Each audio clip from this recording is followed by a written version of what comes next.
Well, welcome everybody, both those who are here in the room and those at home. I hear we've got several people on. Thank you so much for coming to this, and I'm glad this is going to be available afterwards. I just want to take a few moments to introduce Natasha, for those of you who might not know her. I first met Natasha, how many years ago now? 5 years ago. One of the first conversations we had is Natasha asked to get together and had some questions about seminary. And I usually do not encourage people to go to seminary, but she had some questions over whether this would be a good idea. And it was immediately evident in that conversation that actually seminary could be a great idea for Natasha. So she's currently pursuing an MA in Old Testament at Denver Seminary, has worked with a pro-life organization here in the Springs for many years, and she can tell you more about that, and is author of a book, Unplanned Grace, which she's going to talk more about, and this is going to come out of. But we've been talking about this topic, Natasha and I have, for several years, and I have always been so deeply impressed by the holism, the holisticness of the care for every single person involved in these very difficult situations that often we reduce this topic down to something sheerly political or sheerly judicial. And it's a deeply human topic. And Natasha's gotten to be in the front lines through some of her projects of really understanding the humanity of this. And so I am just so excited that you agreed to do this. I am so thankful.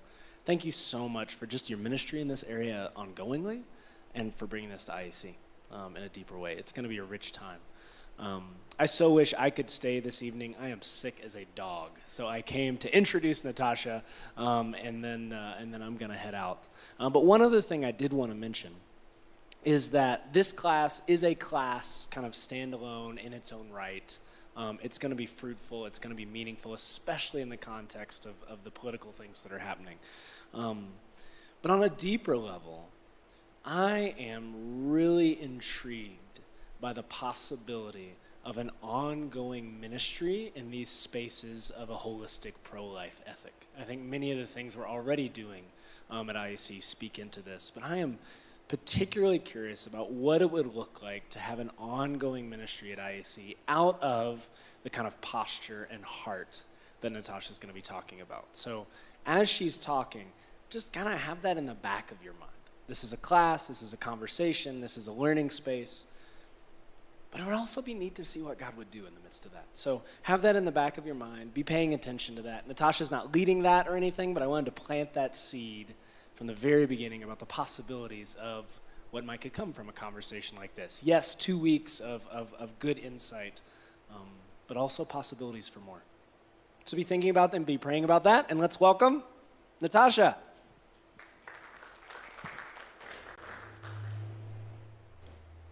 Good evening. It's so good to be here with you, and thank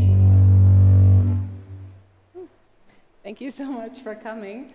So I'll tell you just a little bit of my story. I grew up on a farm in northern Michigan, and so the idea of pregnancy centers and all of this story was very distanced from me, but my parents had 4 miscarriages, and so they often talked about those little lives and the value that they had of those lives, and we have their graves on our property, and we would remember them often. And so I don't think I realized until much more recently how impactful that was for me to just orient this value of life that I had from my parents, and in a culture now that doesn't tend to do that. But 5 years ago, I came out to Colorado Springs and started working at a pro-life nonprofit called Save the Storks, and it's a national nonprofit that supports pregnancy centers, and we'll talk more about what pregnancy centers do later. But through that work, I was able to travel all across the country and visit pregnancy centers in New York and California and just all over the country, and seeing the different, maybe the battles that they were facing, the animosity, and sometimes the support of their communities in what they were doing in helping women in their locale. And it was just so inspiring, because the first time I was really around a lot of pregnancy centers, I was driving through the New England states. And of course, they are very much opposed to pro-life. And I was driving a bus that Save the Storks builds mobile medical units that pregnancy centers can provide free ultrasounds and pregnancy tests at no cost in their community, so they can drive the bus out and then provide those resources and then allow those women to know about their pregnancy center. And so I was driving one of those buses and delivering it to Troy, New York, and I got, nasty notes, I got lots of middle fingers, I got screams, and it was just so interesting to me to see that in a place that claims to be so tolerant and so, pro that kind of, world, that it was so against something that would just allow women to have more choices. But that really ultimately made me realize that there's a lot of pain that's expressed in anger. And also, the people who are caring for those women, as I met different leaders of these pregnancy centers, I came away with just feeling like I was meeting giants of faith because of how they were caring for people no matter what they chose, for women and men who'd experienced extreme trauma and such difficult stories that you could understand why they felt like they had no options, and they were there consistently caring for them. And so that was just really impactful to me to see these consistent expression of love in their communities to people who had experienced a lot of heartache and were in a really tough time at that moment. And also, as I was getting to interact with these people all over the country, I also realized how creative they were in helping people overcome whatever their obstacles were regarding their unplanned pregnancy, because there's a lot of issues, and a lot of it is very practical, and we're going to talk more about that later as well, of how practical and real the issues are that are pressuring people towards an abortion. And pregnancy centers staff are constantly creatively figuring out how to overcome those barriers, which ultimately is what true empowerment is, of helping people overcome whatever it is that is holding them back. And so all of that, over the course of many years, I ended up becoming like a video producer and doing client testimonials of women who had these stories and what made them choose life and change their mind. And so those all came into this book, Unplanned Grace, A Compassionate Conversation in Life and Choice. And so it's a mix of true stories of women, about half of the women I got to personally meet. And then it also showcases the organizations that help alleviate whatever those needs are. So when there's homelessness as an issue, where can you point people who have that crisis? Because there are national organizations that are a solution for that. Likewise, if there's domestic violence, there's solutions for that. None of those barriers that are often promoted as a reason for abortion, none of those are actually going to ensure or force someone into making that choice. There are other alternatives, but sadly, many people aren't told about those. And so this book, I co-authored it to be a resource for people who may be experiencing that or engaging with people who've experienced that. So that's a little bit of my backstory. So I've been working in this world for 5 years, and I'm just so amazed by the opportunity that we have right now as a church to be intentional of engaging our community and being a light and a hope for people here who might be facing this. And we live in a state where abortion's legal till birth.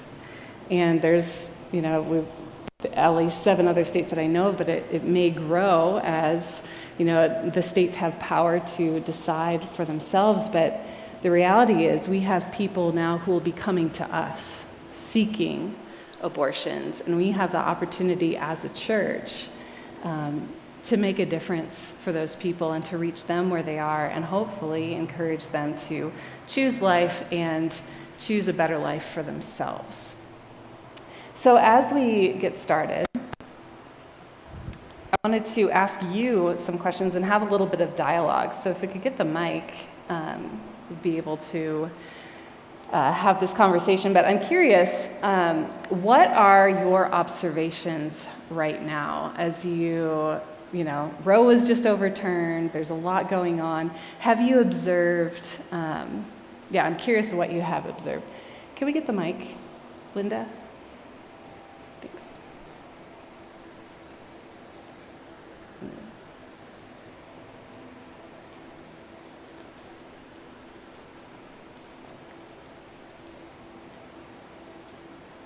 Hello.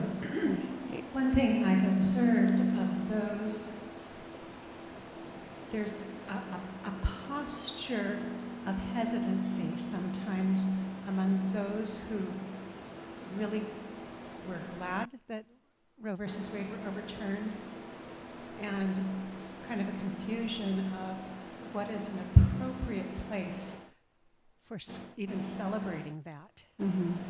And not wanting to be offensive, but this interesting, sometimes it seems like there are those who are almost ashamed it happened, even though being pro-life. Mm-hmm. Yeah, that's interesting, isn't it? We don't quite know what to do with it now that it has been overturned. Or why do you think that is?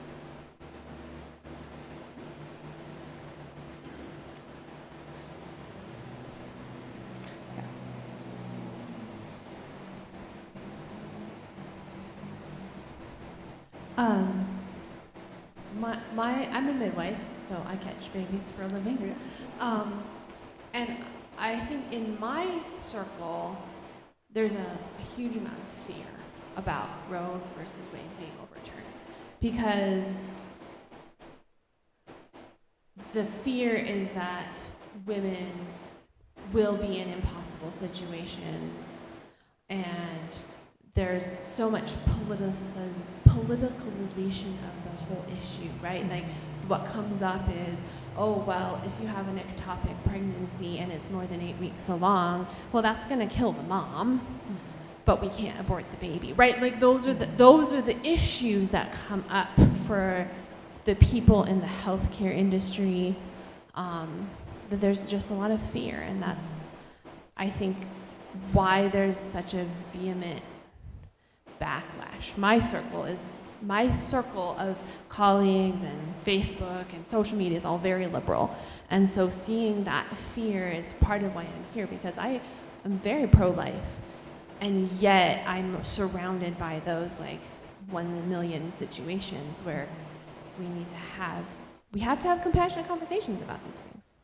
Yeah, absolutely. And that's interesting too. There's definitely a lot of misinformation and misunderstandings and that's a great example of, in an ectopic pregnancy, there's no laws that say that, you don't get treatment for that. Like, that is not what abortion is. Even Planned Parenthood's website distinguishes the difference between the two.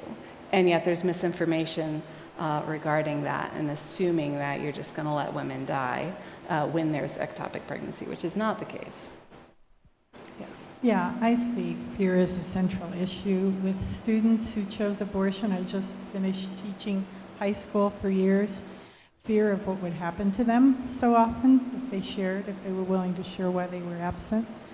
With a former teacher who did this twice, not planning in fear of her future because she wasn't married, I think, for her.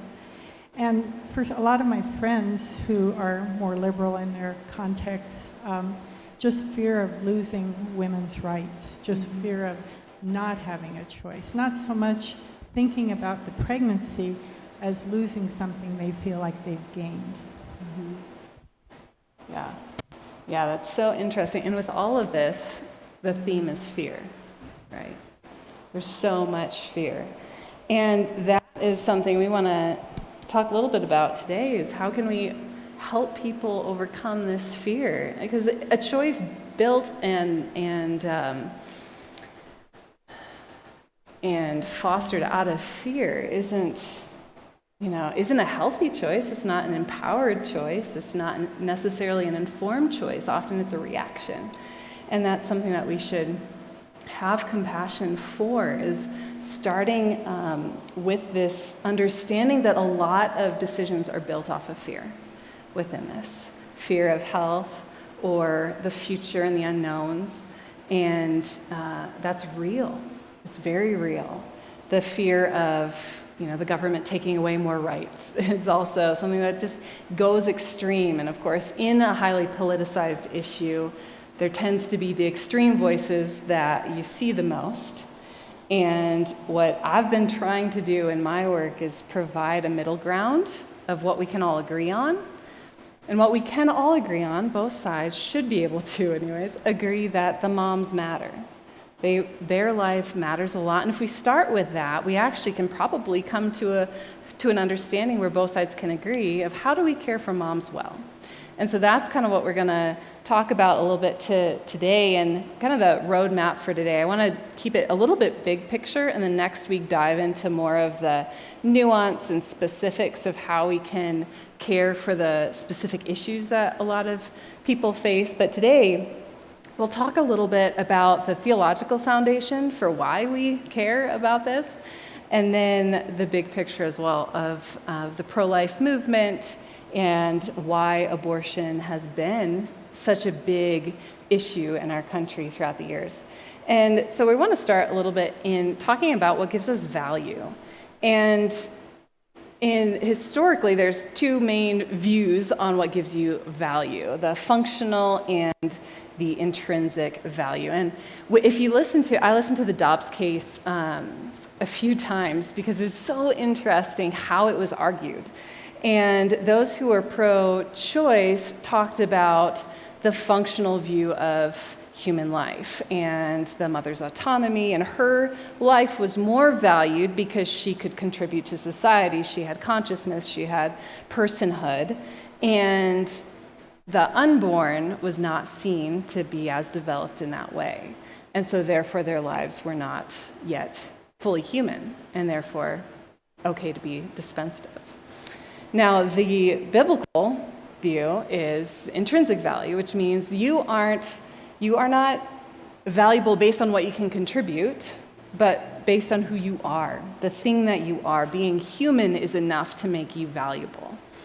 And in our culture and in our world, it's unfortunate that we've had more of a functional value system built on our humanity.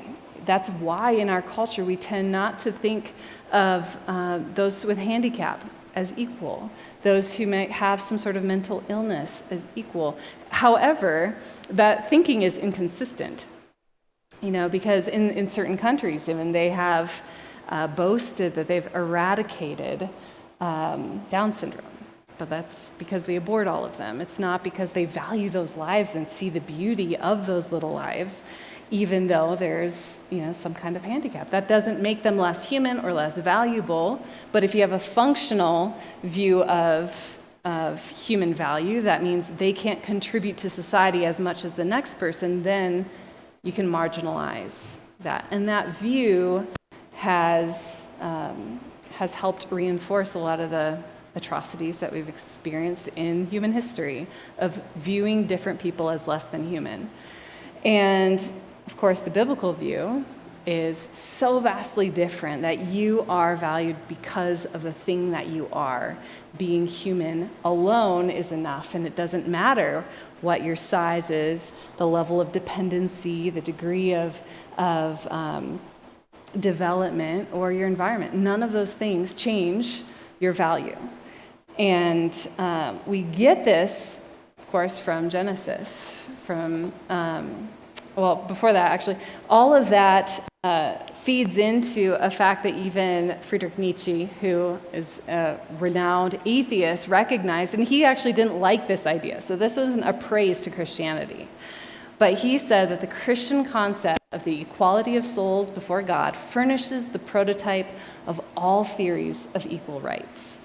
And I just think that's amazing that an atheist who absolutely hated this idea that all humans had value recognized that Christianity is the only place that you get that. And we have remnants of a Christian worldview that helped form our country And so we still have remnants of this value of people that's unique. And if you've gone to countries that didn't have a Christian heritage, you see a more callousness. I mean, we saw that in Rwanda, where they dehumanized a whole people group. And we've, as a country, kind of been doing that with the unborn, and so we need to fight against that.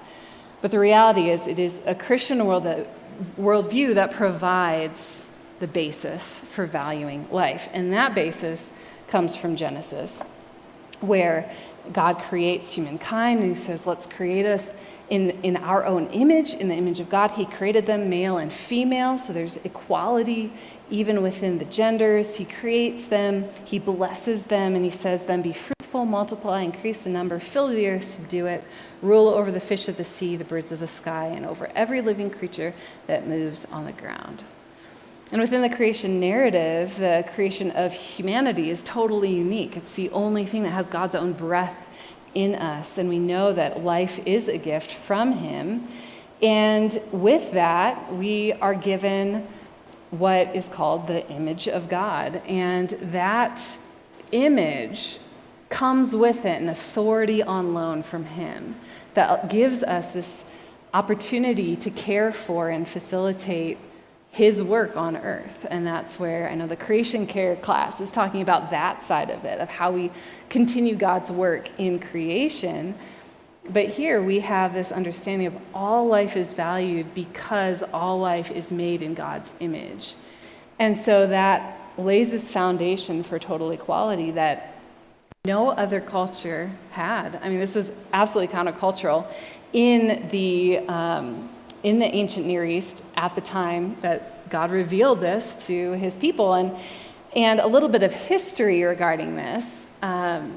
The ancient cultures surrounding Israel had different views on what it meant to be made in the image of God. That phrase wasn't new, but how it was applied was very new. And so for the ancient Egyptians, they saw their rulers as the Son of God, the image of God. So Pharaoh was the son of Ra, and he was the personification and incarnation of their God, but only him. And so the ruler then had the authority to do whatever he wanted with those who were not made in God's image, who did not have that authority. And so that allowed for this idea of only some people are made in God's image, and only some people have dignity and value. And therefore, injustice and slavery and all the wrongs that they committed were totally justifiable because they were less than human. Then later, and this is kind of an interesting concept that I think we can gain value from, the Egyptians and other conquerors a little later in history, when they would go and conquer a land, they would set up an image of the ruler. And that image was a statement of, kind of like our flag, the rules of the home country rule here too. You know, if you go overseas and you go to an American embassy, it's the same idea of like, the rules there are kept in this space, and it's a reflection of who has authority in this place. And I think that's a really helpful picture for us to be reminded of what it means to be made in God's image. We have an authority from God, and we, as his image bearers, as his flags in some way, get to be pointers toward who is actually ruling here. We're not the rulers, but he is, and we have a responsibility to keep in mind that he is the ruler. So when we see each other, it's almost like this, of seeing an image of the one who is truly ruling here, who truly has authority. And another example of what image of God means comes from Lord of the Rings, but this is, a idea that is beyond that as well, and that's of stewardship. And I think this is very helpful as well in understanding what it means to be made in God's image. And in Denethor's case, he was a bad image bearer. He was a bad steward. However, he was still given authority on loan from a king who isn't there but was coming. And so there's an accountability that he has to the actual king. And so within our lives, we similarly have authority to work and operate in this world, but it's on loan from a king who's not here but is coming. And we're responsible to him for how we act and interact with the world around us. And of course, just because we are stewards and made in God's image, doesn't mean that we do it perfectly. Just like Denethor did not do it perfectly. But yet he was still accountable to that.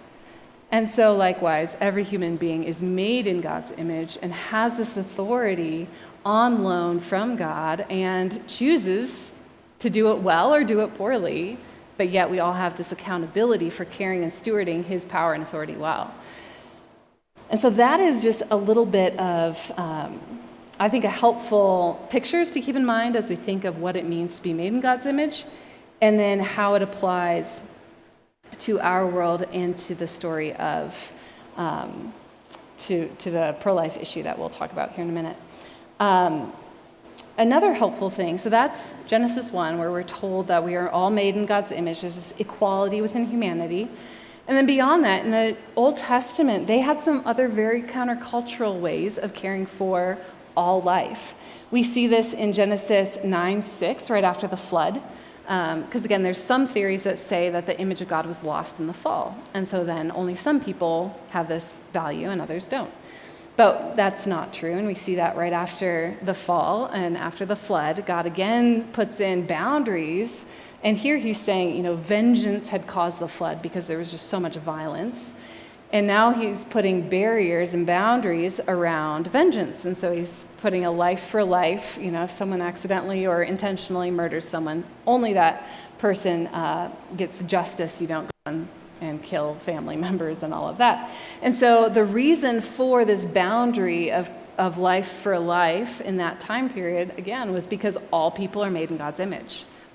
And because of that, you don't take life. You don't take life. And so that was, even the life for life idea was to have everyone who's angry, take a step back and think about the fact that their own life would be in danger, because all people are made in God's image. And then in Exodus 21, there's an interesting, unique value system that we see expressed in the laws there, where there are laws regarding slaves and pregnant women. And so for the slaves, the owners of the slaves, if they mistreated them, they were held accountable, and their lives were actually liable if their slaves got injured or if they were killed. So again, there is no hierarchy where the slave owners would have more, because in God's economy, there was no owners of another human. And in the Hebrew culture, they didn't see it in the same way as we think about slavery in an American context, where these were more indentured servants. But still, there was a value of all life. And likewise, there's these laws against harming pregnant women, and the fact that if there's any harm done that causes a miscarriage, a life is required, because that was a life, and that unborn child had value. And so it's just interesting, in a world that really didn't care much about life, God is introducing this high value of human life and dignity that was never before seen. And that is what we get to be a part of.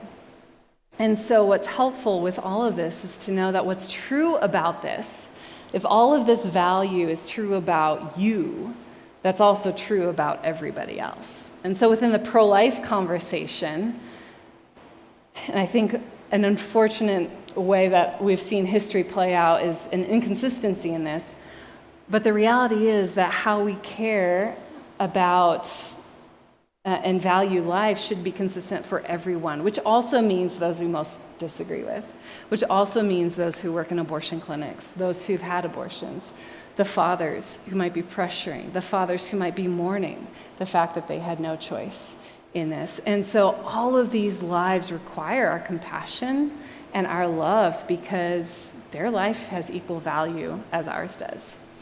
And so that is the framework in which I want us to approach this conversation. How we treat people matters. And especially, the reflection of who God is seen in the world through our love. And if we are inconsistent with that, that's going to be noticed.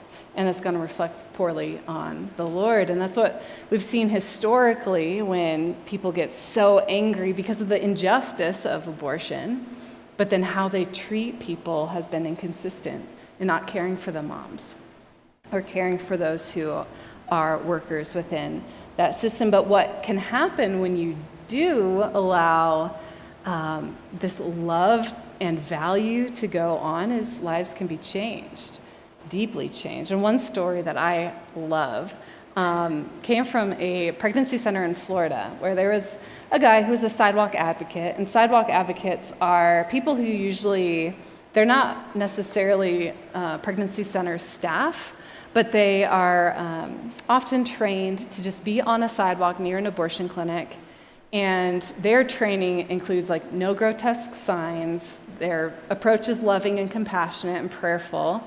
And often they'll have like little gift bags that they can hand to someone that would have just, whatever little items that anyone can use. And so that approach then allows for a conversation and is really wholesome and really beautiful as opposed to any sort of yelling or shaming. So it's different than what some have experienced. And so this guy had been a sidewalk advocate for about 7 years in front of this clinic, and he had become friends with the abortion clinic scheduler. And he had tried to, be friendly to all of the staff that would go in, and then was also just a consistent presence. And a few years later, they got a bus that was built by the organization I used to work for, Save the Storks. And their bus, of course, has this beautiful basically clinic inside a 25-foot Mercedes-Benz. And so he invited that whole abortion clinic staff to come and take a tour and say, I want you to see what we're doing. We're offering free ultrasounds and pregnancy tests. And out of, the whole staff, only the scheduler came out and she toured the bus and was really amazed because it's state-of-the-art, it's the highest quality of, everything that is possible on that sort of, bus. And so she asked for a card and left. Well, a few weeks later, they got a call from a lady who was really struggling economically. She was very poor. And they were able to meet her and give her a free ultrasound, connect her to all of the care that pregnancy center offered, because they had a lot of classes. They could connect her to the economic support, housing, just get her on her feet. And they asked how she heard of them, the pregnancy center, and the lady was like, well, the lady at the abortion clinic gave me your number. And that was because the person who worked at the abortion clinic genuinely felt like she was helping women. And she saw someone else who was genuinely helping women, and she realized, here's someone who can't afford the cost at the abortion clinic for an ultrasound, but I know where she can get it for free. And so she was able, from a heart of genuinely trying to care for somebody, give her to a place that actually had even more holistic care. And so I think that's just an amazing example of what can happen in this kind of world when we are consistent in caring for people. He didn't shout at the abortion clinic people telling her that they're going to hell or whatever. They cared about her as a person, as an image bearer of God. And in so doing, a life was saved, and a mother was helped and supported to get on her feet. And they reconnected with the person at the abortion clinic and said, do you really send someone our way? And she's like, yeah, and can I get more of your cards? Because she genuinely was trying to care. And I think in this conversation, sometimes we demonize each other on both sides.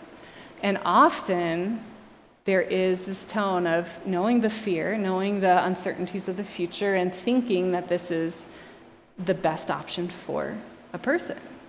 And so it helps us to have this in mind of just having a consistent, compassionate approach can really help each other. So I wanted you guys just to talk amongst yourselves for a little bit and then come back. But how can this image of God idea play a role in our view of both how you care for yourself and those around you in your community? So we'll take 2 or 3 minutes and then have a conversation about that. All right, if we can come back, and I'm curious what you guys think. How can the image of God and what we've just learned play a role in how we view ourselves and care for others? So if someone or a few people want to share what you talked about.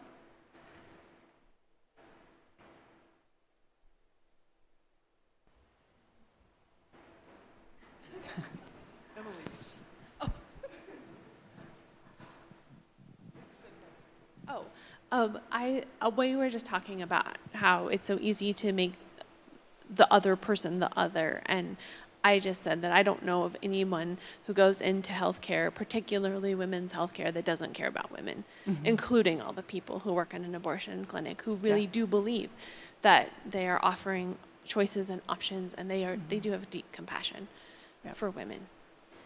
Yeah, and so exactly, this is a place we can all agree, is that we care about women, and we can then go into how we can care holistically for them.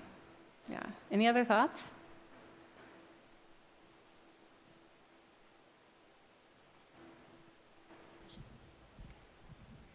These weren't my ideas, but we, in our group, were shared that it's important to listen,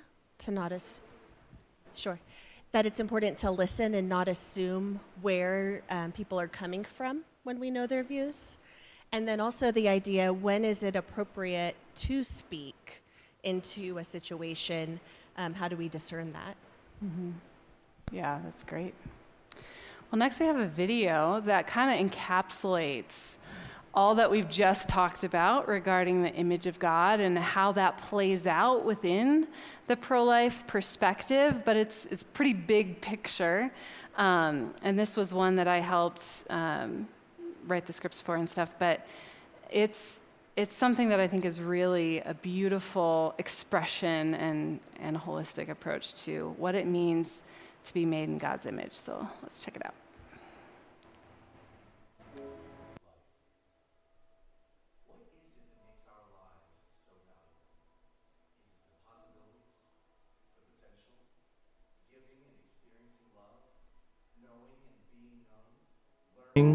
Discovering, struggling and overcoming, hoping and believing?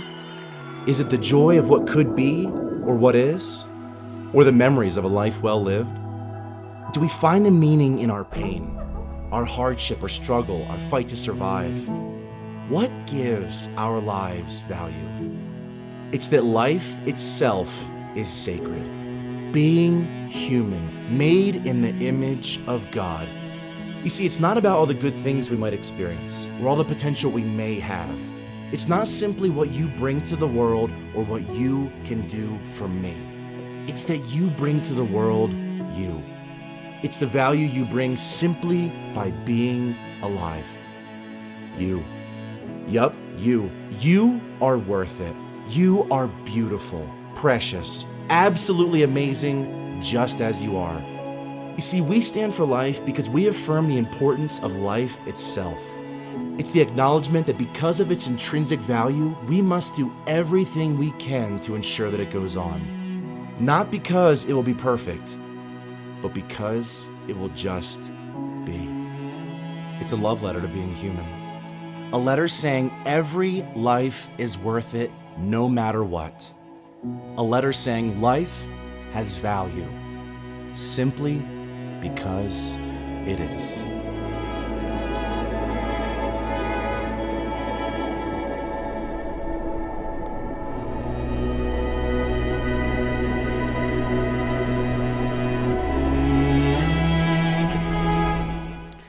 I love that video because it really showcases and gives a different perspective than so much of what our world says. You know, you have value based on what you can do for me is very common. That's how we approach and how we interact typically with love itself, as opposed to this God perspective of just because it has value. Just because he created us, we have value. And that provides such a beautiful orientation for how we interact with our world, how we see ourselves and see every other human being around us. And so with that in mind, we have a good old C.S. Lewis quote of, he says this about, because I believe in Christianity, as I believe that the sun has risen, not only because I see it, but because by it I see everything else. And so if we have this foundation of the Imago Dei that undergirds all of our interactions in our world, by it we see how we can interact and how we can be holistic in caring for the people that God cares for. And our faith should inform the approach that we have in issues, especially issues like abortion, because it is so directly linked, but in so many more. You know, we think about the abortion issue, but there's so much more that's involved in that, and we also need to have a biblical approach when we do that. And I'm going to skip ahead and then go backwards, but a little bit of a history regarding how the pro-life movement has changed over the years that is interesting, and how sometimes how we have projected or described our pro-life view has not always been helpful. And the issues and the solution is based on how we orient or prioritize these three things: mom, baby, and God. And when Roe was first put into place, we tended to focus most on God in the pro-life world. You know, this is a sin, this is murder, you know, a lot of very charged language because the injustice was seen in this as an atrocity against God. But the reality is, for so many people who felt compelled towards this as if they had no other choice, that also ostracized them from God. They felt like they couldn't approach them, couldn't come to the church, couldn't find a solution within the family of God because it had been so, you know, focused on the accountability we have to God to preserve life. And so just that conversation had a lot of shame and judgment that ended up weighing heavily on a lot of people since then. And so eventually the pro-life movement realized that that wasn't necessarily the most helpful thing, because you also have to have a biblical foundation. You know, if you don't care about God, then it doesn't really matter what Christians say about, you know, that we should value life because of God. And so it shifted a little bit to focusing on the child, the baby. You know, the baby is a life, and science, the further that we realize that life starts at conception, and there's just embryology as a science just proves over and over and over that in the intricacy and the amazing miracle that is life that happens right away. And that whole thing is incredible. But again, it forgot the mom in some ways. And so they would put baby and then God and then mom was last. But again, for the woman who's experiencing potential trauma or abuse or just the weight of the unknowns of her future, even the science isn't enough to meet her needs and her fears. And so what the pro-life movement has moved into recently is talking about mom first and ordering them in this way, talking about mom, caring for her needs, showing her value, and dignifying her, and seeing the humanity of where she's at. From there, when she knows that she's loved and cared for, and that she has this network of people who's willing to walk alongside her and support her, then she can actually create margin to care beyond herself. Because typically, that mama's heart's already there. And so often, and I'll have a story in a minute, the mama's heart's showcased even in the reasons why they feel like abortion's the only option, because they feel like they can't care for that child well, that the child's going to be born into a home without a father. They're going to not have enough to care for that child. There's so many real things that this mama's heart's caring about a lot. And so if you care for the mother and acknowledge all of those fears and those concerns that she may have, then all of a sudden you can help alleviate those fears and say, hey, we're going to care for your housing. We're going to help you get toward a sustainable job and income. We're going to help with childcare. We're going to help, all these different ways that we can help. And then all of a sudden she has the capacity for caring for that unborn child. And then through that, you can offer this invitation to come to know Jesus, because that's the reason why we care. Because outside of Christ, we have no reason to care for people. But because we have this foundation of every human being being made in God's image, we do care. And so that's an amazing introduction opportunity to interact with people and bring them closer to know Jesus. And so that's an interesting way and a helpful way, I think, to remember how we converse on this topic. And especially if you're talking with people who are pro-choice, this is a good way to start. Start with how we care for the mom, how we care for women. And then from there, you can build out. But when we start with God and start with baby, sometimes that can ostracize people or turn them away from a dialogue that actually would be really helpful and life-giving, ultimately. And so within that, we also have, of course, a crazy interaction of ideas. Ideas have consequences and bad ideas have bad ones. And we live in a world that we've seen that. We've seen that show itself in so many different ways. And recently I wrote an article called Cultural Narratives That Aren't True, and it was published through Summit Ministries. So if you're interested, I can find a way to get a link to you guys. But in it, we talk about a few things that we're hearing a lot right now. I've heard a lot for a long time. And one of them is that abortion is healthcare. And so therefore, if it goes away or is limited in any way, that you're taking healthcare away from women. That's vital. But some interesting counterpoints and some stats that counter that is that in a study, 84% of women said that they were not sufficiently informed before their abortion. 84%. 67% of women didn't receive any counseling prior to their procedure. Just imagine that. This world, abortion is a very invasive medical procedure, and yet they're not informed of the risks. They're not informed of the potential repercussions, which there are very devastating risks. And what's interesting is if you try to search for this on Google or something, you're not going to find it right off the bat. What typically you find are articles from Planned Parenthood.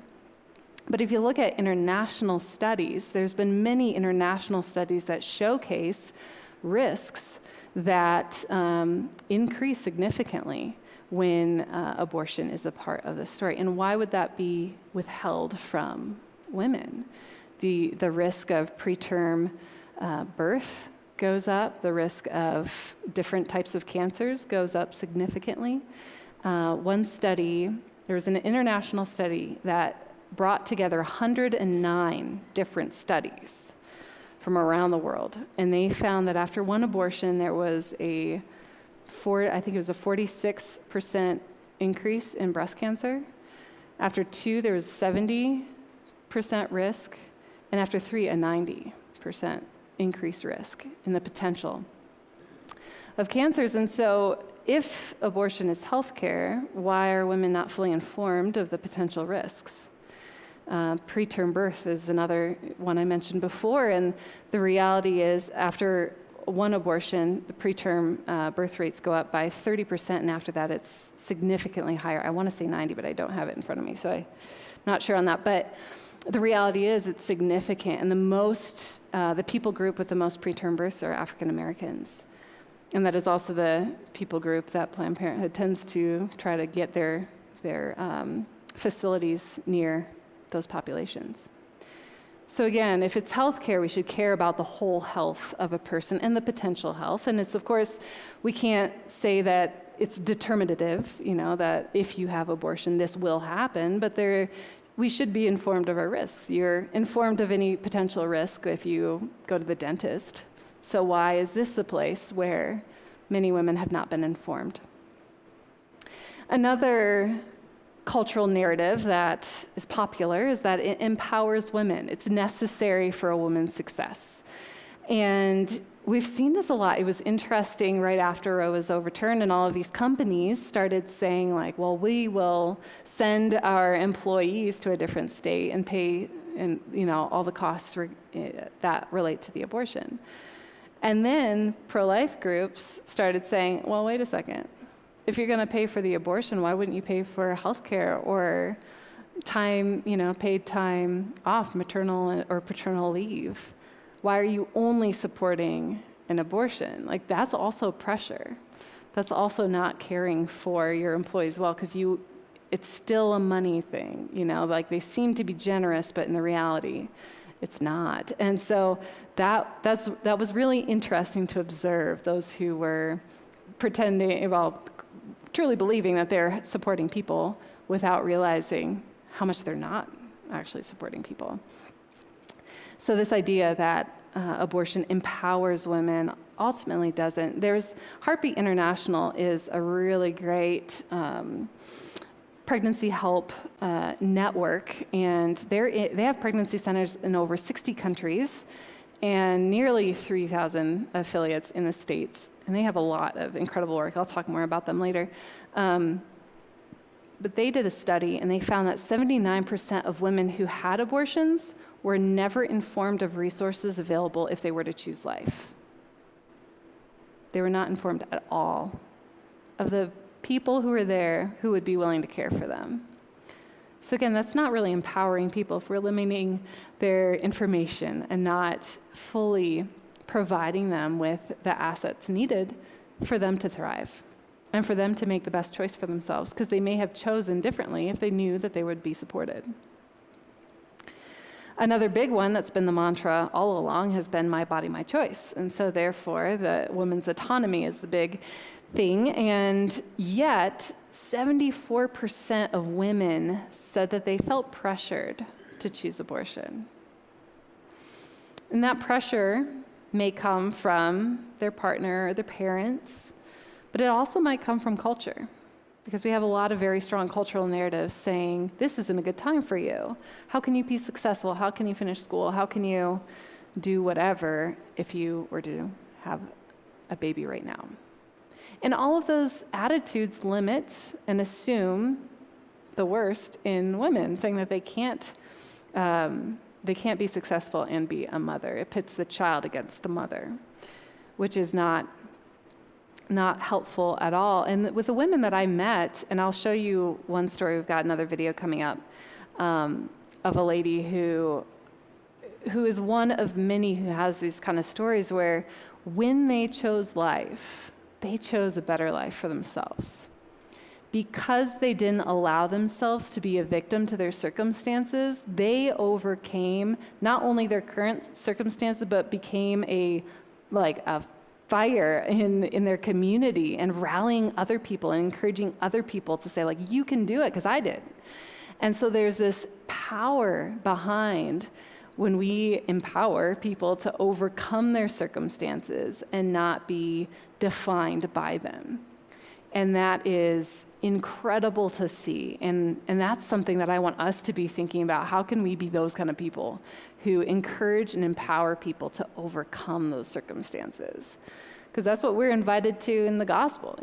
God has done all of this for us, and we get to rest in the fact that he helps us overcome. And we get to share that with others.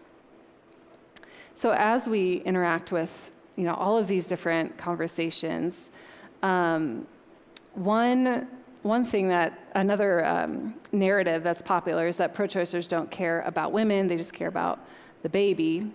And of course that's not true at all, and we'll get more into that. But since 1973, there's been at least 62 million abortions in our country. And that's not even a full number, because California, who of course is a giant state with lots of people and a lot of abortions, don't provide their numbers at all. So we don't actually have accurate knowledge of the extent of what it's been since the law was first placed.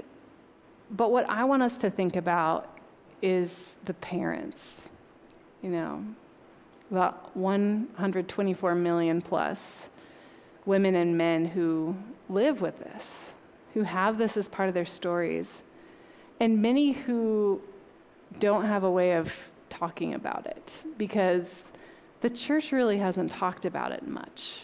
It's been politicized, it's been a hot button topic, and so we've tended to avoid it, but that avoidance sometimes allows for pain to just lie there without the opportunity to be expressed.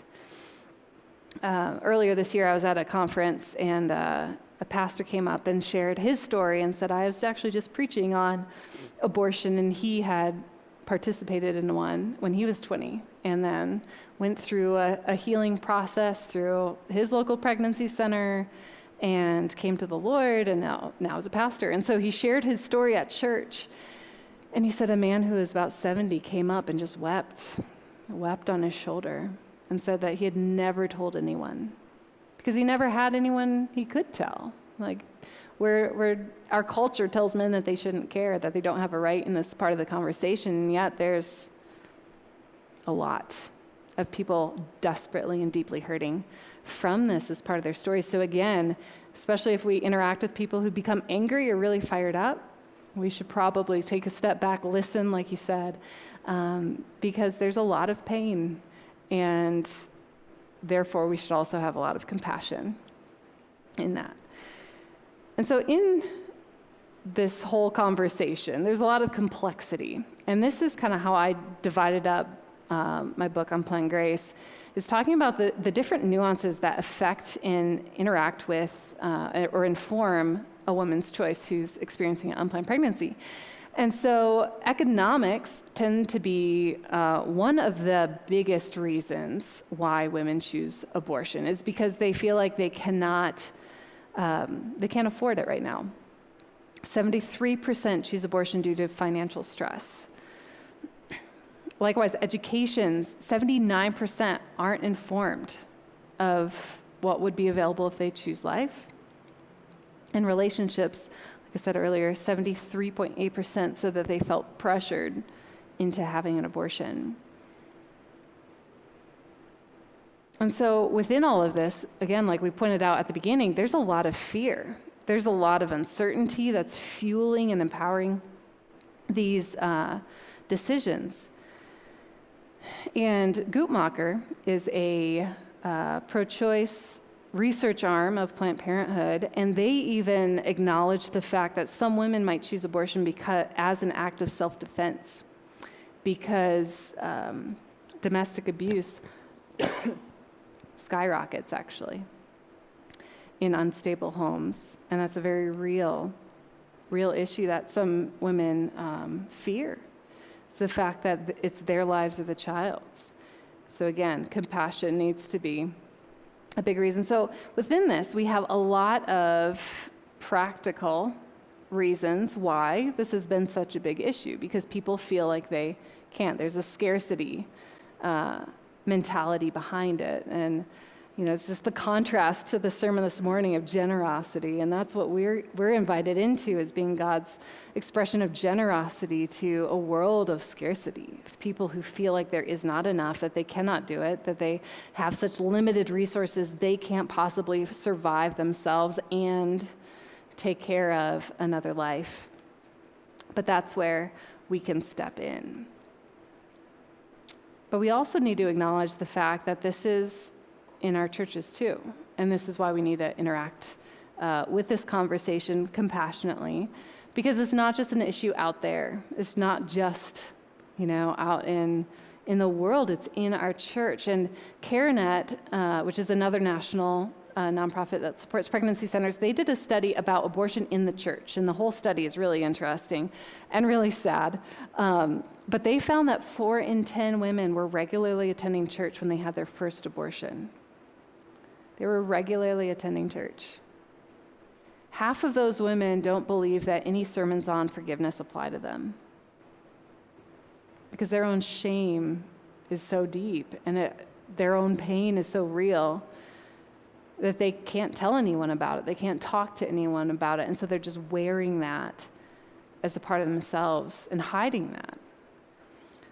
But what would happen if our people who've experienced this kind of pain actually were encouraged to share their stories and value that life and value their own lives and the reality of, when life is lost, it's painful. And yet, God meets us in that pain and he restores, and he can use that to bring healing to other people. And that's what we've seen for those who are able to share their stories. That encourages other people to share theirs as well. And that unlocks and provides freedom to those who've been bound by this guilt and shame for years. And knowing that, this has been going on for nearly 50 years, there's a lot of people who have this in their stories. And there's a perceived hierarchy, I think, sometimes that we may have of sins, and thinking God can't forgive certain ones because they're just too rough. But the reality is nothing like that. And it's such good news that God forgives and redeems and knows and wants to heal all of the things that we've experienced. And like the previous slide mentioned, the complexity of choice is so real that so many women really feel like they're a victim of their circumstances, like they had no other choice. And that was an interesting piece that informed a lot of my writing in Unplanned Grace. I was reading stories. I was the point person for stories and stats. So each bus would send me stories every month, and I would read through them. And I was so fascinated by the fact, this common theme of women who said that they had no other choice. And that just really stood out to me, that they had no other choice. So in a world that claims to be so pro-choice and so, wanting to empower women to just go out there and do their thing unencumbered, so many women said that they had no other choice. And so that really made me ask questions like, why? Why do they feel like they're a victim of their circumstances? Like, they're enslaved to their circumstances. That is not a thriving or empowered life. But the reality is, we can be part of helping people get towards a thriving and empowered life by meeting them where they are and by offering them hope in really tangible ways, which we're going to see in a moment. That's what Jesus did. But we've got another video. I don't know if he's up there. That really showcases this. And this is a woman, I got to meet her 3 years ago, I believe. Her name's Brianda, and her story is like just one of my favorites. She had some of the best one-liners of what it means to be truly empowered. So let's check this out. I was with my daughter's father, and that was an abusive relationship, and I left that relationship and went into another abusive relationship. I was just trying to figure out life. I wanted to change, but I really, at that point, was content with being where I was. I found out that I was pregnant, and I was overwhelmed. I really just isolated myself because I was embarrassed of the situation I was going through. I automatically thought I have to get an abortion. I didn't want to be a stereotype because I had my daughter with a previous man, and this was a whole new man, and basically the same man though, abusive and controlling, and I didn't want to bring a baby into the messed up situation I was in.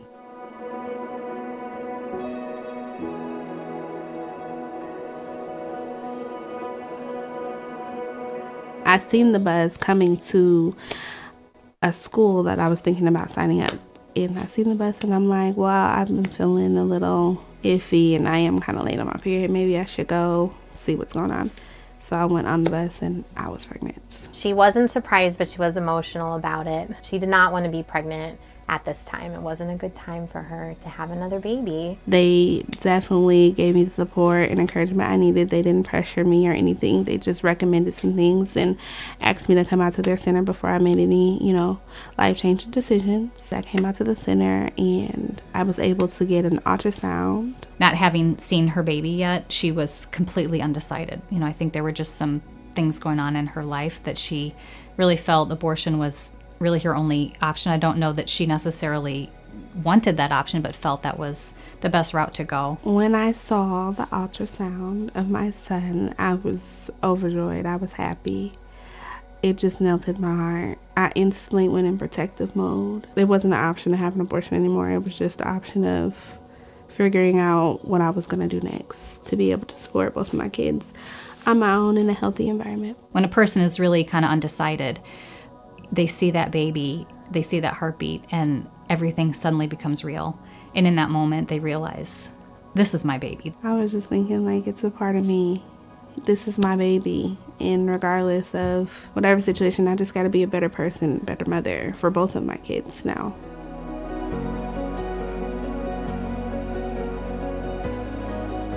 I love my son to death. Like, I can't believe that it was ever an option to not have him. He's my heart. That's my baby. Like, I love my son. I feel like with choosing his life, I chose mine too. I chose not only choosing life, but a better life in a better environment, in a better situation. And to give my kids better, I had to give myself better. When you surround these women and show that they're not alone, it makes all the difference. You're so much less fearful when you feel like others are standing with you. It made me grow up a lot. 2 kids, you really can't be a kid. It definitely opened my eyes. It made me, kick back into reality and stop feeling sorry for myself and get up and do what I need to do as a mother. At that time, I had just paid off my student loan. I found out that I had all these previous credits that I was able to use towards a college degree. So I went back to school. I found a job that would work around my school schedule. I found daycare providers for both of my children. I just got up and started working and started doing things. I started a weight loss journey. I almost lost 100 pounds. And I feel like my kids, especially my daughter, is in a much healthier and happier environment. I also am starting a business next month. The confidence that Brianda has now is amazing. You can just tell that she sees the day with her story and that her son has changed her life for the better. Being a mother to 2 kids is just the best decision I've ever made. It's the most important job I'll ever have, being their mother. It's just like we were made for each other. I love my kids. We're perfect. We fit like peanut butter and jelly.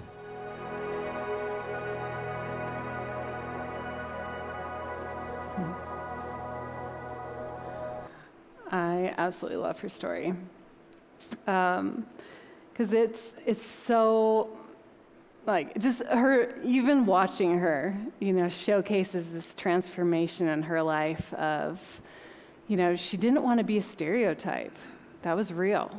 She was in an abusive home. She was scared for her child to bring another one into that. Those are very real, and you see her mama's heart in that. She's trying to protect her child, and so because of that, she feels like she has no other options, because where's she gonna go? She has no other home.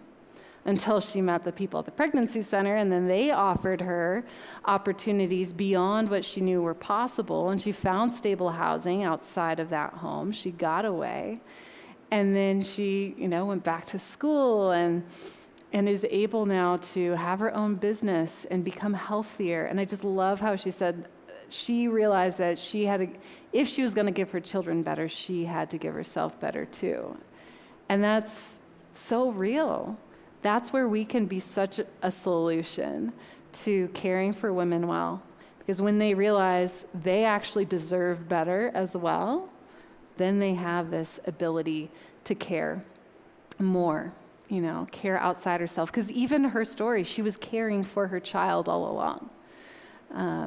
But she didn't know how to have the life part of it because her circumstances were so bad. And I just love how her face changes when she talks about her child and where she is today. And that's just so exciting. And that should be what drives us as well, is this heart of love. And unfortunately, in the past, there has been, sometimes a flavor, like we mentioned earlier, of condemnation, of judgment, of shaming, those who had unplanned pregnancies. If you think way back, daughters were sent away to have their child and then given up for adoption. It was such a shameful thing that reflected poorly on the family, and so the family would kind of create this experience for their daughters that was extremely shaming. And that still happens today in different ways of parents who pressure their child for abortion. I have some friends who live in Asia, and they talk about how in the Asian church that's real because it's a shame culture. And so abortion is, they don't even have the word abortion, they just call it erasing. So you just erase the mistake you did and go on with life, but that's not how it works.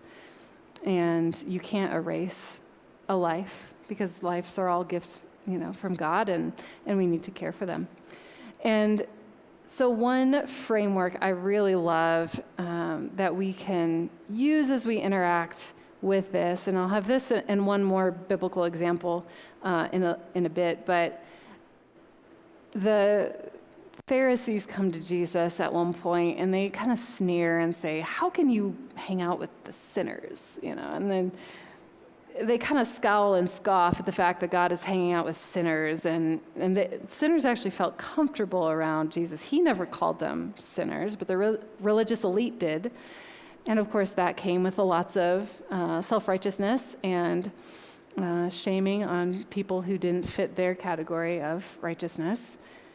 And yet Jesus reframes this, and this is in Luke 15. He reframes those who've experienced life and those who've fallen short of the glory of God, which is all of us, as lost. And that is such a helpful thing for us to be, to orient our minds around how God views us and how God views every human being in this world is those who are lost. And he tells 3 stories in Luke 15, and that's the lost sheep, the lost coin, and the lost sons. And in that, every time the person who lost something goes out and seeks it, he cares deeply and notices that it's gone. And the whole idea of being lost is in itself showcases value. Because if you throw something in the trash, you don't say that you lost it. It didn't matter anyways. But if you notice that something's missing, there's a value in that thing. And that's the heart of God for us. He notices when we've gone missing and when we've strayed, and he goes out of his way to go and seek and to save that which is lost. And as he goes and does that with the lost sheep, the lost coin, and the lost sons, when he finds that which was lost, he celebrates, and just in the most lavish ways, overjoyed that the thing of value, the people, the sinners, are found when they are brought back with himself. And you even see in the prodigal son story, how God even goes to the snobby son too, and realizes he was lost as well. He didn't know his identity as the Father's son. And that's the heart that he invites us to showcase and us to reflect as we interact with the world and with those who are lost, is to go and be intentional with seeking out those who are lost and also celebrating when they're found. There's a lady we feature in the book who has a ministry called Embrace Grace, and we'll talk about this more later and possibly next week about practical ways our church can be involved in pro-life. My co-author actually is starting an Embrace Grace chapter here in Colorado Springs through the Grace and Peace Church. But Amy Ford is the person who started Embrace Grace, and she was in the church 16 when she had an unplanned pregnancy. So she experienced all the shame and judgment, and no one really talked about it or talked to her, and it was really uncomfortable for her. And so she started this ministry to help churches rally around people who have experienced unplanned pregnancies, and to fuel and just shower them with the reality of their identity as daughters and as beloved, and as people who are lost but have value.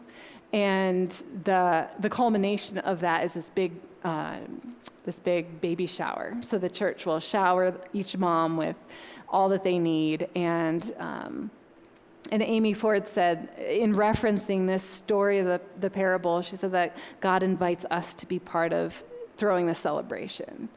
And that's just such a joy that we get to participate in, is seeing not only how God goes out and cares and seeks the lost, but also he celebrates when we're brought home and when we're found.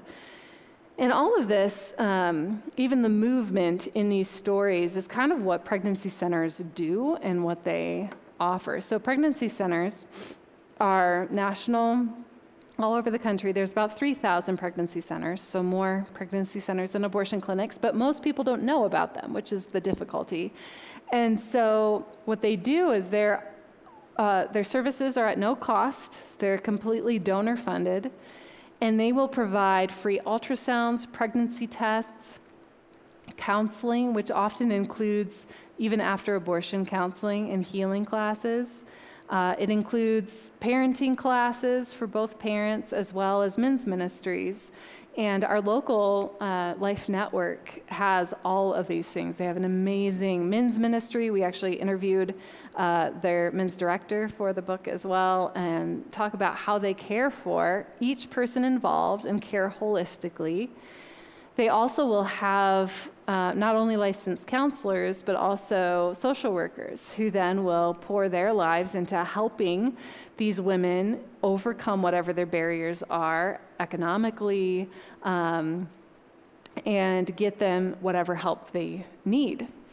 And there's some really incredible ways that they do that. There's one network of pregnancy centers in Texas called Human Coalition, and they have what's called the continuum of care. And so within that, for typically 2 years, but more if needed, they will walk alongside women and figure out all of the needs that they have. What are her goals? What are her barriers for those goals?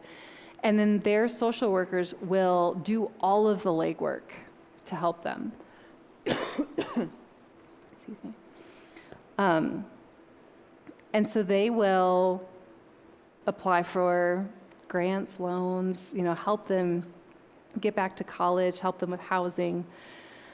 Excuse me. And it's just amazing how creative they are in figuring out how to be the solution for these moms. And like I said, what that particular one does is not necessarily unique, because almost every pregnancy center will provide up to 2 years of material and class support for moms. And they save their communities typically $270 million annually, which is incredible that they provide all of that. I mean, tens of thousands of hours of licensed professional services at no cost to their clients. So when we talk about pro-life or pro-choice and caring for women and seeing who cares for women more holistically, the pro-life side really does an incredible job of offering all of their care at no cost. They don't make a dime. I met with some nurses in Texas, and they said, we're the most unbiased people here. Like, it costs us money if they choose life, and yet that's not an issue to us. We're willing to walk alongside her no matter what, because we don't make a dime off of her decision. And I think that's worth knowing, like paying attention to, of following the money. But pregnancy centers just give freely, and they give a lot of really incredible work. And yet there, especially now, is a lot of targeting against them in different states. And so that's another way that I think our church can think about, how can we support our local pregnancy center? I just saw today that the state of Oregon is trying to put laws into place that will make it more difficult for pregnancy centers. California has already done that. And New York is the same way. And they really attack them, but the reality is they're giving free resources to women and caring for them no matter what they choose. Like I said, they have after abortion counseling as well. And so it's just interesting that there's a target on them, even though they're doing such good work and doing it freely. I wanted to share one of my absolute favorite stories from the book. This is a lady that I've got to see, I think, 3 times now. Her name's Rosiani. And I met her probably like 4 years ago.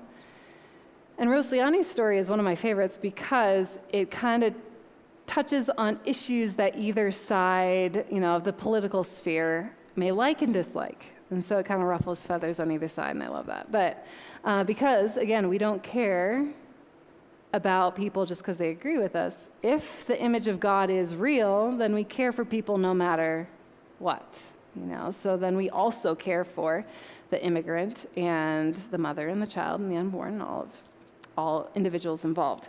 So Rosiani is an immigrant from Venezuela, and she came to the States hoping for a better life.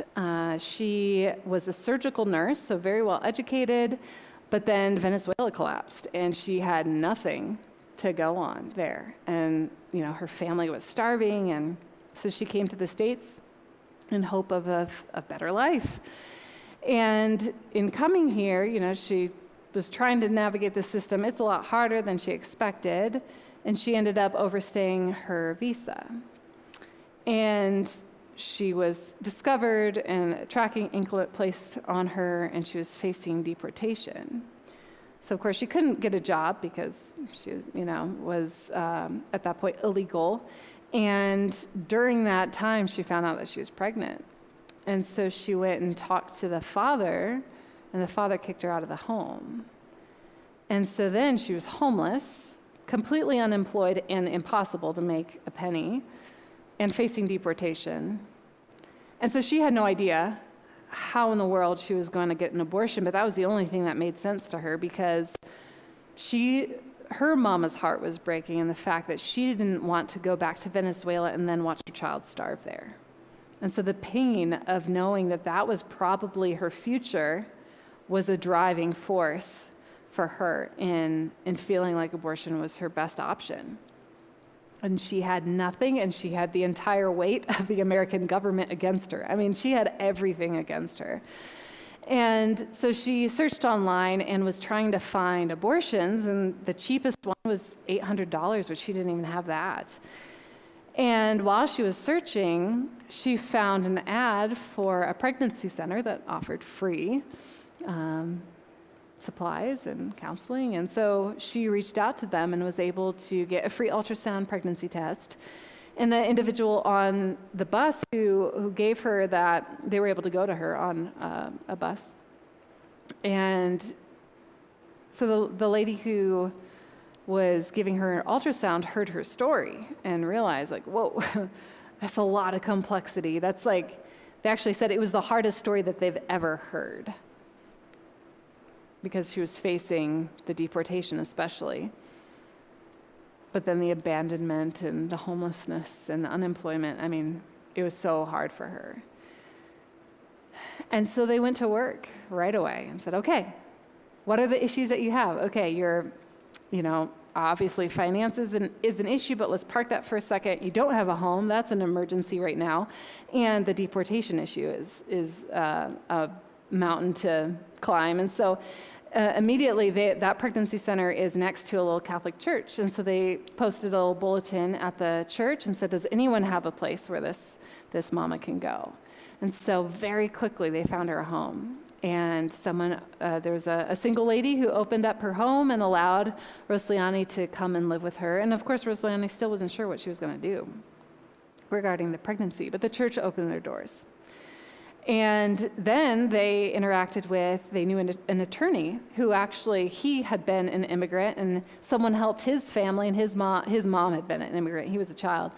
And so because of that, he donates, some of his services pro bono every year.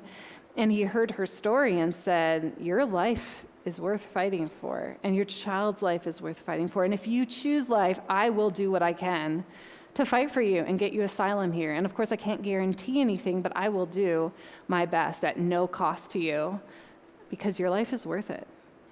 And so that was what she needed, to actually see light at the end of her very dark tunnel. And she chose life for her son. And she named her son Emmanuel because she realized that God was with her through those people, through the church that opened the door, through that pregnancy center who became her family. The director of that pregnancy center, when Rosliani gave birth, she called her and gave her the one other, little bracelet so she had full access to her and her son because Rosliani had no family. And so the director of the pregnancy center became her family, and they're still intertwined in that way. And just such a beautiful thing. She saw God in the people of God and named Emmanuel. And so these are the people who interacted with her. We've got, I got to switch in these. So that's Emmanuel and Rosliani. And then we've got in the suit, that's the lawyer, Hugo, who fought her case. And now she has her green card. She's here in the States. She's working. She's thriving. And in the center is Kathleen, who is the nurse who introduced Emmanuel to her. And of course, Kathleen was trying to bring all the joy into this introduction. And Rosliani said, I couldn't feel joy because the weight of all the unknowns was too hard. And then now, Hugo and Kathleen are the godparents to Emmanuel. So now they're forever intertwined in his life. And then the other photo is the pastor, the Father Mario, who's still a part of that Catholic Church and a part of their lives. And I just love how that showcases this holistic way of caring for the very practical needs and caring for the person, caring for that mom. Sorry. So here's another question that I'd love for us to talk about, and you can talk about this amongst yourselves again, and then we'll talk together. But what are ways that we, as a church, can care for the needs of people facing unplanned pregnancies? And this is where Pastor Ken is hoping that ISC can be a place that is a light in our community and do something. And we'll talk more about this next week as well. But I'd love to just get us starting this conversation, start dreaming up. What are ways that we can be like the examples we've seen of people who just come alongside those who were in need and met them in that need and provided a solution? So let's take a few minutes and just talk amongst yourselves again. All right, let's come back and share all together what some of your thoughts have been in your groups. How do you guys think we can be a part of the solution?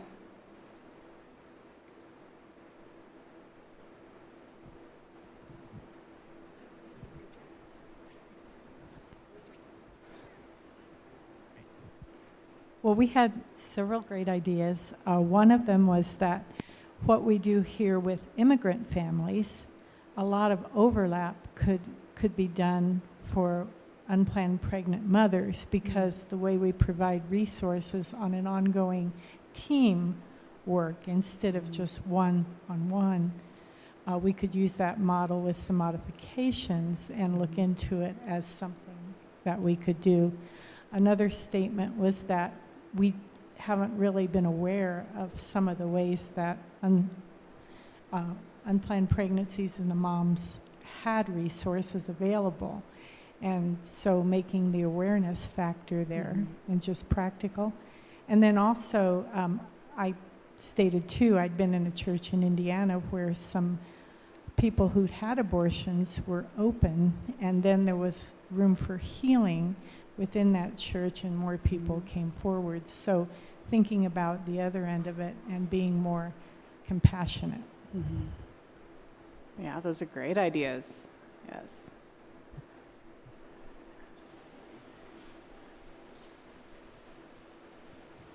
Yeah, I think that after abortion, healing is a huge, huge need that we could be a part of the solution for. I have a lot more questions than answers. But I wonder about the demographics of unplanned pregnancies and whether how one reacts to that is different depending on the demographic situation, whether they're very, very poor people or whether they're middle-class kids who are ready to go to college and having a baby is just going to be inconvenient and get me off my stride. And it seems they need different kinds of support. Can you hold it a bit closer? It seems they would need different kinds of support depending on their Yes. demographics. We haven't talked about adoption as an option. And I think that's a real option that's becoming less and less all the time now.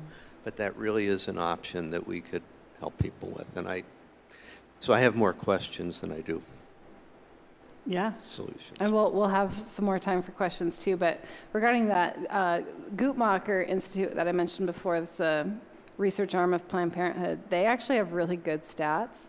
And they have that breakout of the demographics of who's seeking abortion. So you can look there. I don't have it right here, but that's where you would be able to find that kind of information. Because the demographic age-wise is 18 to 25 is pretty standard. So it's, unmarried and people who just feel like they don't have a secure home, income, all of those things that are a part of those stories. And with adoption, that's an interesting thing because if you're outside of an unplanned pregnancy, like we instantly think like, of course, adoption would be great. Like, who wouldn't want to be part of bringing, that child into your own home and helping that mother out? Like within the church, we would all have that mentality. But for the mothers, it's probably the hardest decision for them. And it's fast because I've talked with some people who are wrestling between adoption and abortion. And they felt like they'd rather have an abortion because then they have a little more control over that versus the fear of, especially if they've had a negative experience in the foster care system, the thought of placing a child terrifies them because they feel like they're losing control and then even more of a failure or more of the unknowns of, what might be or whatever. And so when that is decided, we celebrate those moms who choose it because it really is probably the most unselfish and hard decision for them. But there are organizations that are really doing incredible work within the adoption world. And one is up in Castle Rock. There's an adoption agency there that really focuses on what they call ethical adoption, where they care just as much for the mother as the child. And they try to provide, if the mom wants, open adoptions and, just really rally around her so that she has everything that she needs, but then also knows that she's not going to be left after that child is taken. But a lot of mothers fear the fact that they're going to bond with their child and that's going to be too hard to let go. And so that's another thing that, yes, it's an option, but it's for the mothers really heart-wrenching. And so it requires, again, a lot of compassion, but also I think it would be a great thing for us to dialogue on how can we destigmatize that choice, because it is really incredible when it is chosen. I have friends who are adopted and have reconnected with their birth families, and just so much amazing goodness that can come from that. But there is also this different side too that's really hard for the mothers. So, yeah. Any other ideas of how we can be a part of the solution right now? And we'll talk more next week too, so we have more time. So I just want to leave us with one more biblical example that I think really helps us understand how we can, this isn't working, how we can be, again, a part of the solution. And that comes from Matthew. And there's just some keys here that I think are helpful for us to keep in mind as we engage in these conversations, and especially as we think about how we can do the ministry and how we care for people around us. So Matthew 9, Jesus went throughout all of the towns and villages, teaching in their synagogues, proclaiming the good news of the kingdom, and healing every disease and sickness. When he saw the crowds, he had compassion on them because they were harassed and helpless, like sheep without a shepherd. And he turned to his disciples and said, "The harvest is plentiful, and the workers are few. Ask the Lord of the harvest, therefore, to send out workers into his harvest field." So in this, first of all, Jesus is going out to people, and he's actually meeting their needs, coupled with the truth of God's kingdom breaking in. He's also meeting their practical needs. He's healing their sicknesses and diseases. And he sees them, much like we saw in Luke 15, as lost. He sees them as worthy of compassion, not worthy of judgment and shaming, but worthy of compassion because they're lost. They're harassed and helpless like sheep without the shepherd. And honestly, that's all of us without the gospel. That's all of us without Christ. And so that should be, as image bearers, we are image bearers of Christ. He's the ultimate image of God that we are to be made into and conformed and transformed into. And so as we interact as believers, we should be interacting in the same way that he did, which is having compassion, meeting the needs as they are, but transforming them as well. And what I love about this too is on the next slide, he talks about the truth. He meets their physical needs. He has compassion. He recognizes the vulnerable and the lost. And then he turns to his followers and he said, therefore pray. Because when we look at the world, when we look at this conversation, it's big. It's not just America-wide, it's international. Abortion is happening all over the globe. And that realization and what it does to men and women who survive that is tragic. And so he turns to his disciples, who very easily could be weighed down by the weight of all that needs to be done in the world, all that's broken, all the people who are lost and harassed and helpless. And he said, pray.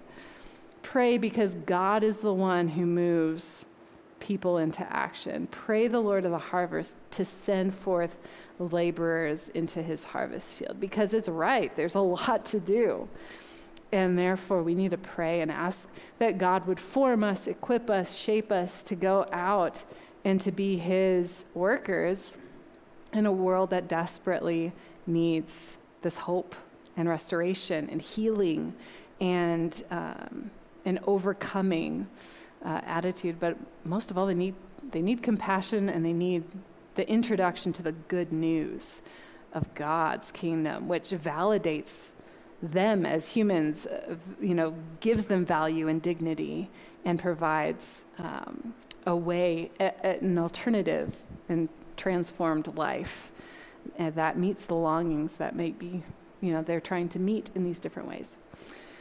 So that is a little bit of the start of this conversation, and now I want to open it up for questions, and if you have anything you want to dive into more next week, let me know so that I can kind of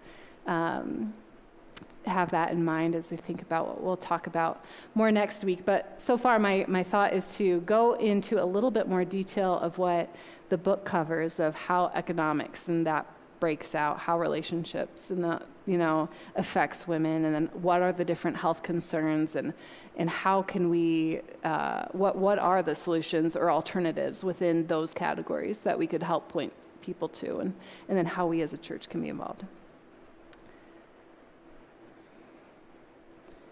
Any questions or thoughts? It doesn't have to be a question. So I used to direct 2 crisis pregnancy centers in New Orleans in the late 80s and early 90s. And when we were doing that was fairly early on, Roe 73. This was 86. So a lot of what we were doing at that point was educating people because they didn't know what abortion was. There wasn't anything out there. So I'm, first of all, a little bit shocked that the statistics are still that high, that people don't know what's involved, or that a child is involved or whatever. But I guess what I wonder is if you have any insights, because what it feels like to me, okay, I've been out of that world for a while, but it feels like there's so much anger now in, it's not an uneducated choice. It's like you see, just, I don't know where the anger is coming from that is so vehemently, like, you know, some of the graphic stuff that's been done in demonstrations that are pro-choice. I just didn't see that. The pro-choice side is being more graphic. Yes, it seems like, I mean, certainly the pro-life has also, yes. But I mean, I don't know, I guess I didn't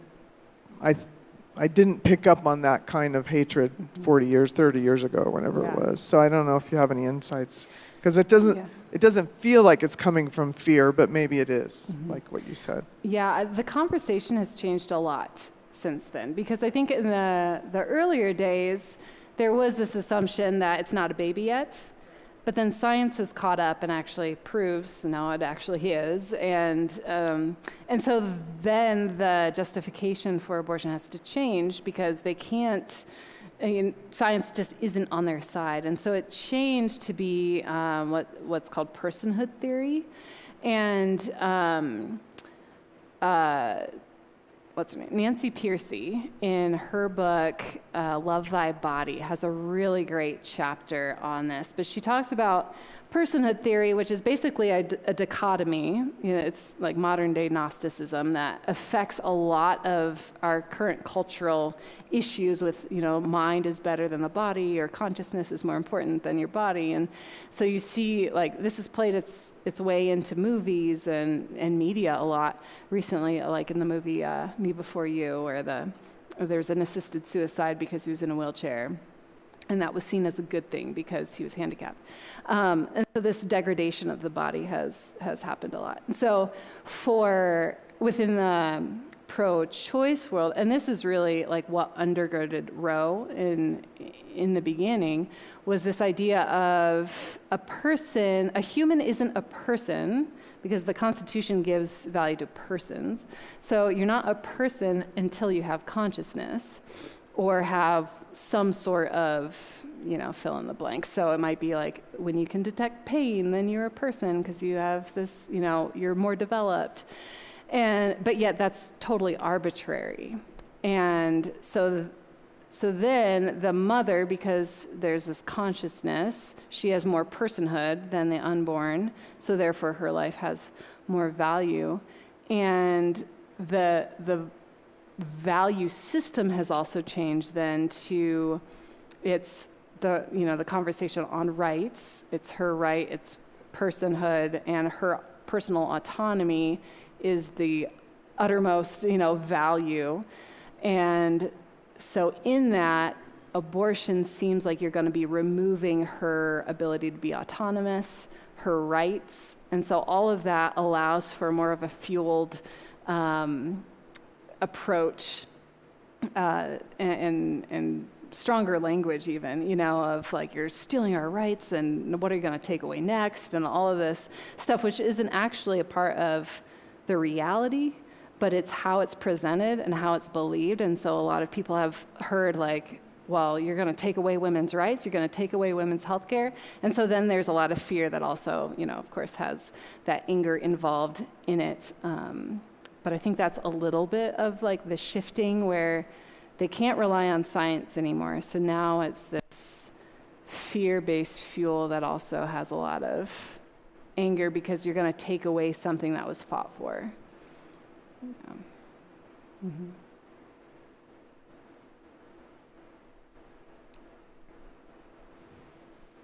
So for next week, I would love to hear a little bit more about resources for women who are in abusive situations. It's 1 in 4 in the church and out. So that's a huge part of, and that cycle of going back repeatedly.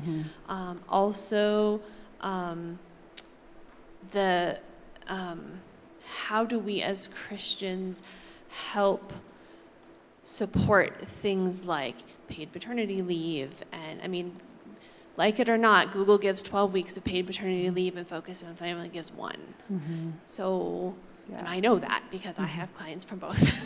And just like, how do we have those conversations, and how do we, within the church, help support life in general and planned pregnancies as well as unplanned ones? Yeah, that's a fascinating one, because most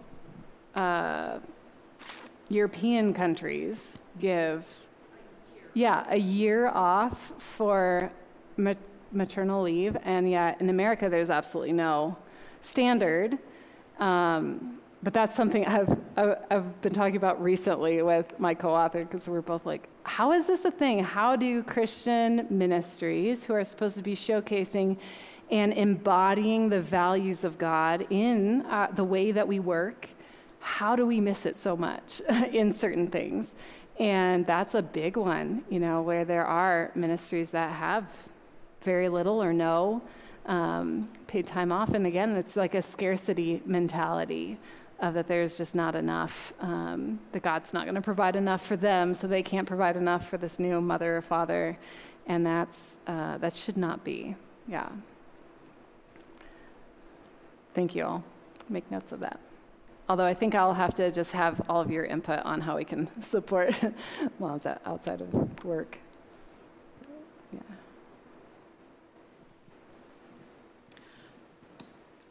Recently listening to some interviews with Dr. Roland Warren. Oh, yeah. Just interesting how he's approaching it from a ministry to men. And I think it's very confusing for men to know what it is to be a man. These days it's almost like, dare you ask the question? But he has such interesting insights of how, in the community he's particularly addressing, how to reach men. Because many women who feel they have no choice many times have said they were pushed to this by their partner.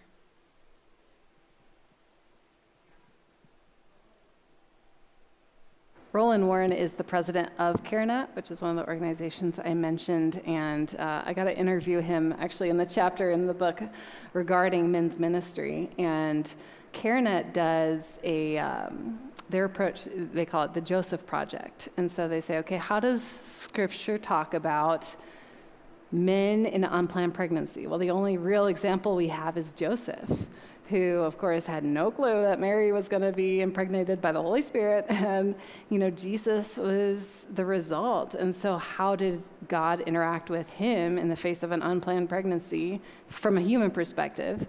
And in that, Roland really focuses on the validating of that relationship and marriage, of family, and then, elevating that man to take responsibility and care for that child. And of course, Joseph, it wasn't his child, but yet he stood up for that. And that's something that pregnancy centers are doing and are doing more of, is the men's ministry side. And it's really incredible when you see what can be done, because our culture has said, if it's my body, my choice, then men don't have any room in that conversation.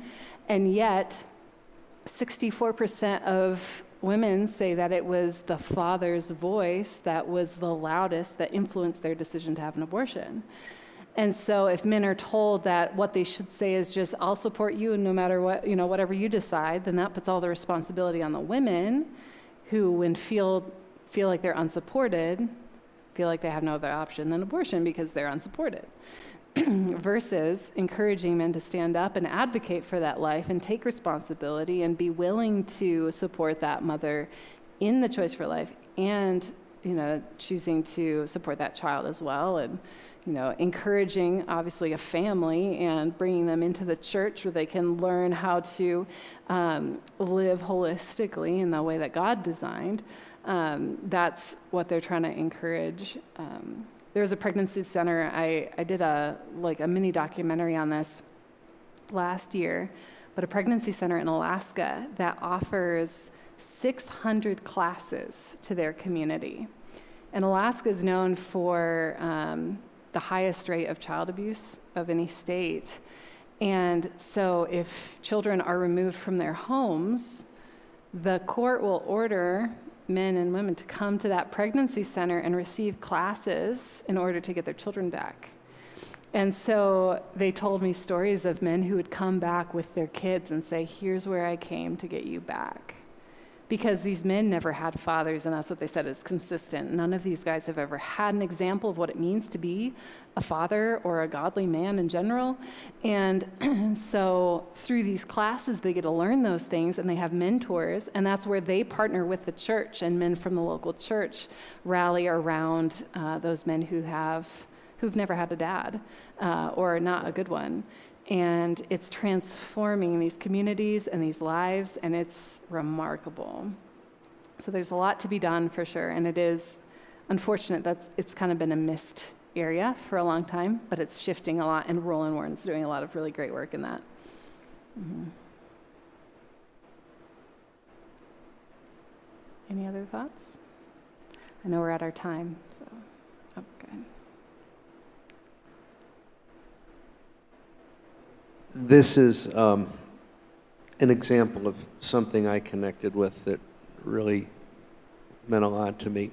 I do some guiding for fly fishing, and 2 years ago I was out on a stream, and there was a woman and her 17-year-old son, and she told me right off the bat, I'm a single mom, his dad's not involved in his life. But I saw that the trip had been paid for by somebody else. So I asked her, who's this person who paid for the trip? She said, oh, well, that's my son's mentor. 8 years ago, he and a group of guys decided they would get involved in our lives. And he's been involved in this kid's life all the way through. The kid wanted to be the captain of the swim team. He was going to go to, it was just an amazing kid. But I think when you ask what we can do as a church, those are the kinds of things we can do as a church. And it's really relational. It's not even organizational, but open ourselves up to that kind of thing. Yeah, I 100% agree. That's a huge need, and that is such a tangible way that we can be a part of that. And I think especially men's ministry, because our culture has not helped in a lot of ways of telling, men that they shouldn't feel, that they shouldn't express their emotion, that they shouldn't, hurt with the pain, especially if if someone else chose to abort their child.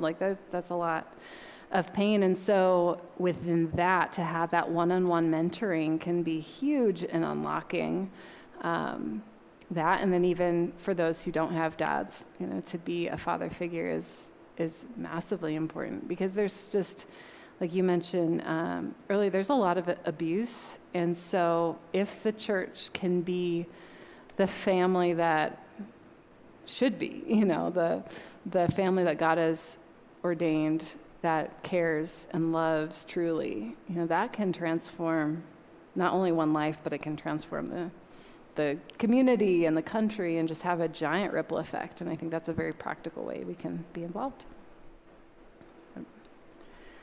Well, thank you all for coming tonight, and I'll look forward to next week and more conversations on figuring out how we can be a blessing to our community and show God's generosity to the people around us. So have a great week.